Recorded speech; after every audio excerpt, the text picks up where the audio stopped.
What's good? It's Woog. Please like the video, subscribe to the channel if you love music like I do. I just went to the Pink Floyd exhibition. Their Mortal Remains is the name of the exhibition.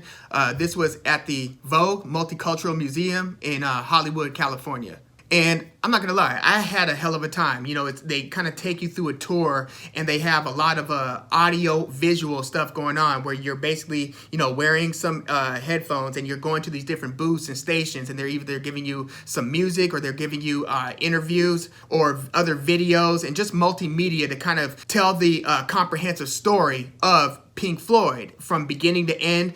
It's not just the albums and the different stages and eras of their career that they're going through. They even get into a lot of their soundtrack work, a lot of their pioneering partnerships in some of the visuals that you would see in their live stage performance, in some of their early media and music videos, to their album artwork. I mean, they just do a great job, and they have so much. They even have like some of the musicians and the equipment that was used by some of the Floyd members. Because keep in mind, Pink Floyd, as much as they're kind of seen as like a psychedelic band, classic rock psych band, they also kind of pioneered some prog and electronic like elements as they were going from their Syd Barrett era to their, middle era, where it was like Atom Heart Mother, metal, and then obviously Dark Side of the Moon with Obscured by Clouds, which is another one of their kind of soundtracks turned albums that was in between metal and Dark Side of the Moon. But yeah, they had like letters that, Nick Mason was like journaling when they were first starting to go out on the road, and Nick Mason's, the drummer of Pink Floyd, is writing his family. So they have like letters, handwritten letters from Pink Floyd members, and just journals, set lists.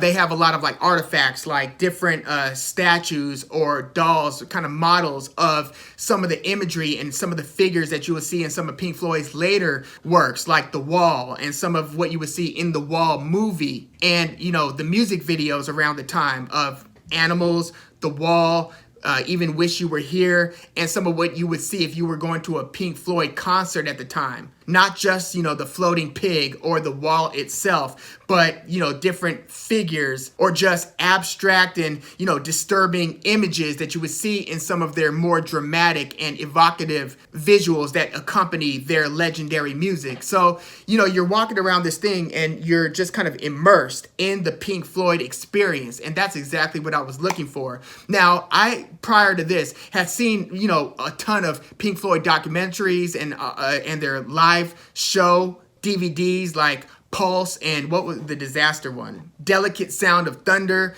as well as, DVDs like the Syd Barrett story or the complete, story of the Pink Floyd, and just the different things that take you album by album as far as where they were in their career, their personnel, what part of the story were they in when they got into this album and then this album, and how did their sound evolve over time from the, early psychedelic folk and psychedelic songwriting of the band's founder, chief architect, chief musician, vocalist, Syd Barrett, the mastermind behind Pink Floyd, and then how he descended into LSD madness to where he wasn't even able to be a functioning member of Pink Floyd after that Piper at the Gates of Dawn debut album, to where he's only featured on one song on their second album, Saucer Full of Secrets, Jug Band Blues. They also have that video and the story behind, him kind of phasing out of the band as he became more psychologically altered by his LSD use and just kind of going into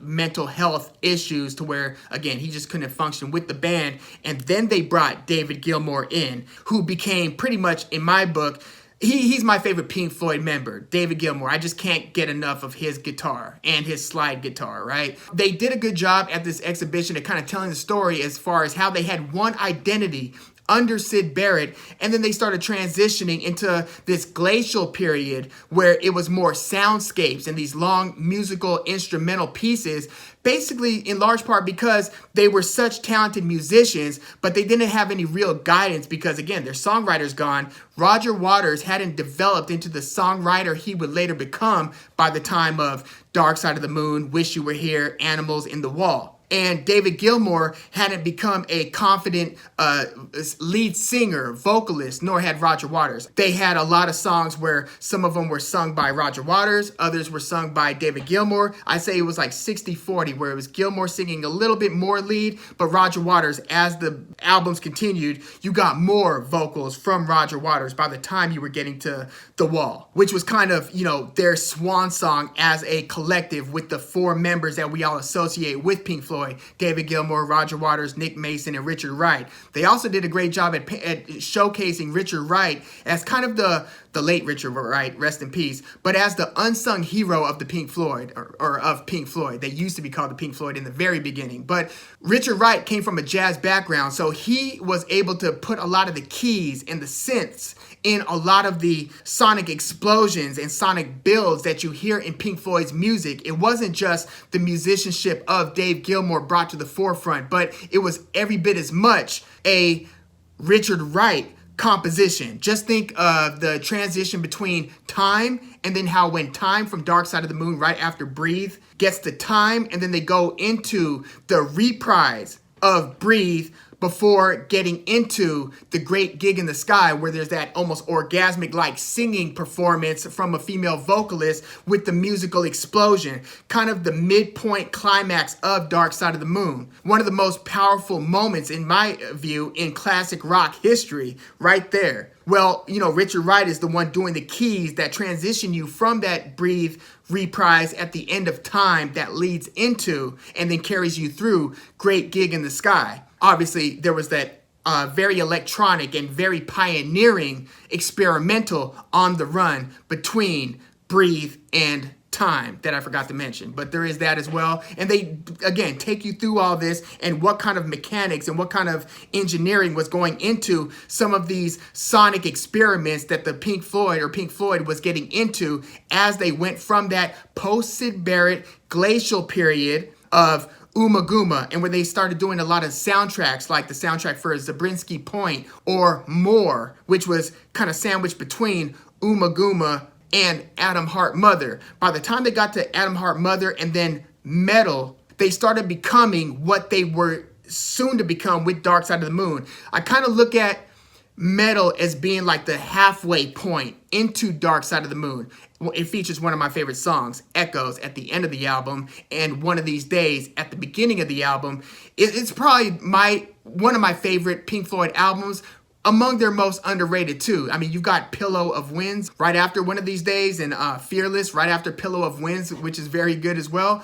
But again, I just love this Pink Floyd exhibition. I think that they did do the discography and the story justice. The only thing that I thought they could have done a better job at, and maybe I just missed this part and like made a right when I was supposed to make a left to see this part, because you know, you kind of have to sort of know the chronology, because it's not super intuitive. Like if you go around the perimeter wall, they might lead you from the early, you know, Piper at the Gates of Dawn album and then into Dark Side of the Moon, where there'll be like a little island middle booth that you're supposed to engage to then get some of the other in-between stuff like Atom Heart Mother and Echoes. So just be cognizant. You might want to do a Wikipedia and check out the lineage or the order of their album releases to better help you navigate some of this exhibition. Well, the part that I thought that they could have done a little bit better at, aside from that, is giving a better account of Syd Barrett's return to the Pink Floyd's studios when they were recording Wish You Were Here, which was a tribute or an ode to their former bandmate,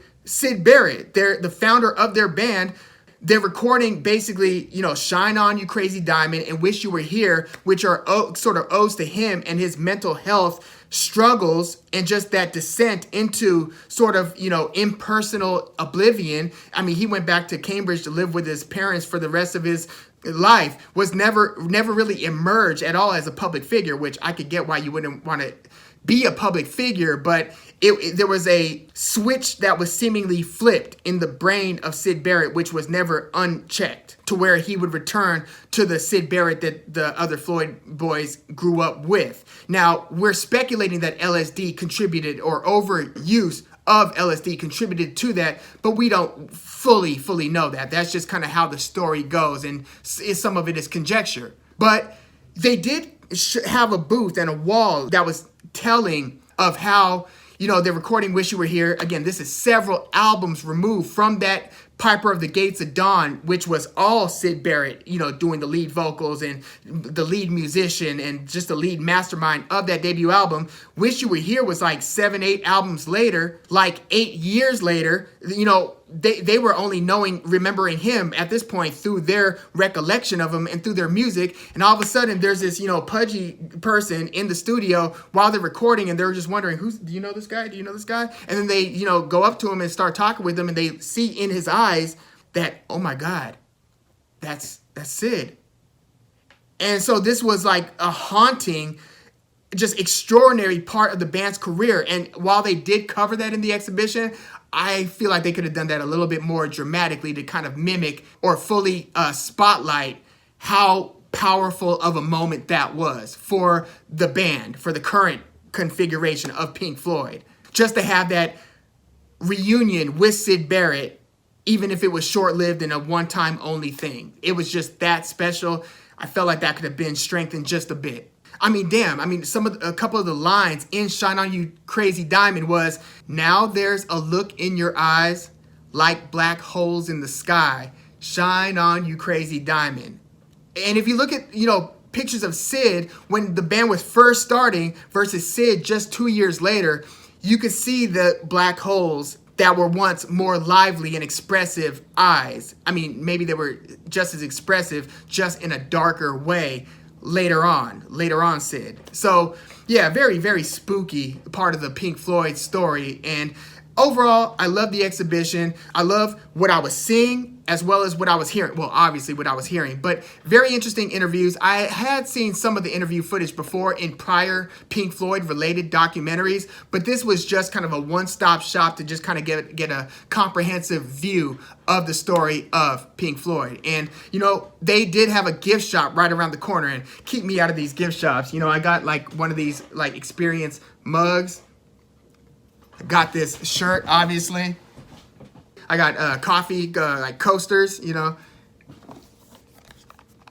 This is like a part of this 4-pack set. You know, it's got 4 coasters, one for each one of their first 4 albums, Piper at the Gates of Dawn, Saucer Full of Secrets, Guma, which was a double CD. First half was like a live performances of some of their older songs and some newer songs. And then the second disc, just, they were in a very experimental stage. I interpreted it as a, what the hell are we going to do without Syd Barrett? And being able to move on stage of their career. But yeah, the 4 coasters in the gift shop are the first 4 albums of the band, including more, if I didn't already say that. I got this 1,000 piece puzzle. This is like a famous, you know, every Pink Floyd fan has seen this at least once. Just beautiful, beautiful artwork. I don't know if YouTube's gonna do anything about that.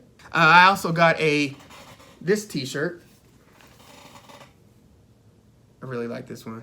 And I got my girl like a bag, one of those eco-friendly bags that you bring into like a Trader Joe's or something, right? So you don't have to get like plastic bags or paper bags every time. And the artwork is pretty cool on that bag. I don't have that with me. I think she has that with her. And if I had a vinyl player right now, I would have probably picked up a couple vinyls. But they had all kinds of stuff at the gift shop. Again, keep me out of one of those things. I will fan out. But yeah, if you get a chance to check out this Pink Floyd exhibition, do it. You won't regret it. It'll give you a greater appreciation of Pink Floyd, of their music, of their story, of their catalog, of how pioneering they were in the visual aspects of rock and roll.